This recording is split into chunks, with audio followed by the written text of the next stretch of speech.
고위공직자 범죄수사처가 이르면 오늘 윤석열 대통령에 대한 체포영장 집행 시도에 나섭니다. 현직 대통령 체포는 전례가 없는 만큼 실제 집행까지는 넘어야 할 관문이 많은데요. 취재기자 연결해서 자세한 내용 알아보겠습니다. 김철희 기자. 네, 고위공직자 범죄수사처입니다. 네, 대통령 체포영장 집행 언제쯤 시작되는 겁니까? 네, 앞서 공수처는 체포영장이 집행되면 기자들에게 알리겠다고 밝혔는데요. 아직까지 공지된 내용은 없습니다. 윤 대통령의 체포영장 시한은 오는 6일까지입니다. 앞서 공수처 관계자가 주말까지 기다릴 이유가 없다고 밝힌 데다 집행이 불발되면 다시 시도해야 할 수도 있는 만큼 오늘 오후에 집행될 가능성도 있습니다. 주된 집행 장소는 서울 한남동에 있는 대통령 관저인데요. 앞서 오동훈 공수처장은 원칙대로 영장을 집행하겠다면서도 예의를 지키겠다고 밝혔습니다. 네, 만약 체포영장이 집행이 되면 어떤 절차를 밟는 겁니까? 네, 먼저 체포영장을 청구한 공수처 소속 검사와 수사관들이 영장 원본을 지참해서 집행 장소로 가게 됩니다. 이후 윤 대통령에게 체포영장을 제시하며 사유를 설명하고 이른바 미란다 원칙도 고지합니다. 그런 뒤에는 공수처로 이동해 조사를 벌일 예정인데요. 공수처는 100쪽에 달하는 질문지도 준비해둔 상태입니다.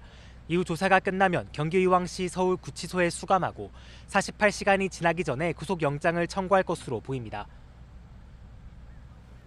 네, 이에 대한 대통령 측 입장도 나왔습니까? 네, 윤 대통령을 변호하는 윤갑근 변호사는 오늘 아침 YTN에 영장 자체가 무효란 입장을 전했는데요. 헌법재판소에 가처분 등을 제기한 상태에서는 경호법상 권한이 적법하게 행사될 거라고도 답했습니다. 경호처를 통해 영장 집행을 막겠다는 뜻을 시사한 것으로 보이는데 체포 과정에 경찰 기동대가 나서는 것은 위법이란 주장도 함께 펼쳤습니다. 윤 대통령 혐의도 다시 한번 짚어주시죠. 네, 대통령 영장에 적시된 혐의는 내란 우두머리와 직권 남용입니다. 지난달 3일 비상계엄을 선포한 뒤 국회와 선관위에 군대와 경찰을 보내 독립된 헌법기관 기능을 마비시키기 위해 폭동을 일으켰다는 겁니다. 계엄 뒤 의원시 국회의장과 이재명 민주당 대표, 한동훈 전 국민의힘 대표 등 주요 정치인들을 체포하도록 지시한 혐의도 받고 있습니다. 윤 대통령이 직접 총을 쏴서라도 문을 부수고 들어가서 국회의원들을 끌어내라고 지시했다거나 계엄을 2번, 3번 선포하면 된다고 말했다는 증언도 쏟아져 나왔습니다. 최근 검찰도 김용현 전 국방부 장관 등을 기소하면서 모든 내란 범죄 꼭대기에 대통령이 있다고 적시하기도 했습니다.